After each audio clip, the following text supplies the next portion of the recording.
उस सुबह वाराणसी बिल्कुल वैसी ही थी जैसी वो होती है। घाटों पर भीड़, मंदिरों में घंटियां, हवा में हल्का सा धुआं और चाय की खुशबू।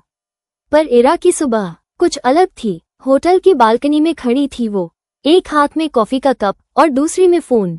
मगर न कॉफी की चुस्की महसूस हो रही थी, न स्क्रीन पर कोई मैसेज दिख रहा था। उसकी नजरें दूर कहीं घाट के उस पार खोई हुई थीं। कल रात रेडियो पर जो आवाज सुनी थी वही दिल में अटकी पड़ी थी। एक नर्म, सधी हुई, दिल को छू जाने वाली आवाज, जैसे किसी ने उसके अंदर के सबसे पुराने कमरे की खिड़की खटखटा दी हो। इरा बुदबुदाई, कौन थी वो और क्यों लगा जैसे मैं उसे जानती हूँ। उधर सानवी भी कुछ कम उलझी नहीं थी। अपने छोटे से रेडियो स्टेशन में कॉफी के मग से उठती भाप को देख रही थी, पर उसकी आंखों में जैसे कुछ और तैर रहा था। कल रात शो के दौरान जैसे कुछ था, कोई सुन रहा था बहुत ध्यान से।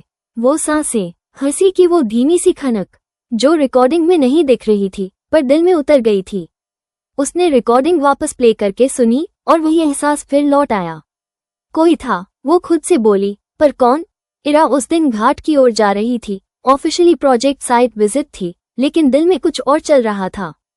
कार में बैठी थी, लेकिन खिड़की से बाहर सिर्फ घाट नहीं देख रही थी, जैसे कुछ खोज रही हो। कुछ नहीं, शायद किसी को। अपनी टीम के साथ होते हुए भी उसका ध्यान बार बार भटक रहा था। हर महिला की आवाज को सुनकर एक पल रुक जाती, फिर खुद ही मुस्कुरा देती, मैं क्या कर रही हूँ यार। उसके चेहरे पर हल्की सी हंसी आई, लेकिन वो हंसी जल्दी ही गुम हो गई। उसी वक्त सानवी भी घाट की तरफ ही निकल चुकी थी, पोर्टेबल रिकॉर्डर लेकर। आज उसे बच्चों की बोली, नाव वालों के किस्से और घाट की लोक कथाएं रिकॉर्ड करनी थी। उसका मन तो लगा हुआ था, लेकिन उस मन में वो चेहरा भी था जो उसने देखा नहीं था, सिर्फ महसूस किया था। घोड़ा घाट पर भीड़ थी। इरा थोड़ी दूर अपनी टीम से अलग जाकर खड़ी हो गई, और ठीक उसी वक्त सामने से आती दिखाई दी एक लड़की। सफेद सादी सी कॉटन साड़ी, खुले बाल, कंधे पर बैग, हाथ में माइक और रिकॉर्डर, चाल में लहर, आंखों में चमक। इरा ने बस एक नजर देखा और फिर दूसरी बार देखने की जरूरत नहीं पड़ी। वो वही थी, वही आवाज, अब एक चेहरे के साथ। और अचानक एक आवारा कुत्ता भागता हुआ सानवी के पास आ गया। वो थोड़ा लड़खड़ाई, उसका संतुलन बिगड़ा और इरा ने खुद को रोक नहीं पाई। वो आगे बढ़ी, उसका हाथ थामा। एक पल को सब रुक गया, जैसे आवाज और चेहरा मिल गए हों। सानवी ने देखा और हंसते हुए बोली, थैंक यू, आप नहीं होती तो शायद मैं सीधी गंगा में चली जाती। इरा ने हल्की सी मुस्कान के साथ कहा, गिरी तो नहीं, लेकिन भीग जरूर जाती। दोनों एक दूसरे को थोड़ी देर तक देखती रहीं। फिर सानवी ने कहा, अच्छा है, बचा लिया। वैसे आप घाट की सुपरवाइजर लगती हैं। इरा ने पहली बार खुलकर हंस दिया, नहीं, पर आज काम कुछ वैसा ही है। दोनों की हंसी मिली और फिर दोनों अपने अपने रास्ते निकल गईं। लेकिन वो रास्ते अब सीधे नहीं थे, कुछ तो जुड़ गया था। शाम को इरा वापस होटल पहुंची। कमरे की लाइट बंद थी, बस खिड़की से आती रोशनी और हाथ में एक ग्लास रेड वाइन। उसने रेडियो फिर से ऑन किया और वही आवाज, सानवी की। आज की कहानी गंगा के घाट पर बच्चों की, पर बीच बीच में उसकी हंसी, उसकी सांसें इरा को फिर वहीं ले जाती थी। उधर सानवी अपने स्टूडियो में बैठी थी, लेकिन उसकी उंगलियां बार बार उस पल को छू रही थी जब इरा ने उसका हाथ थामा था।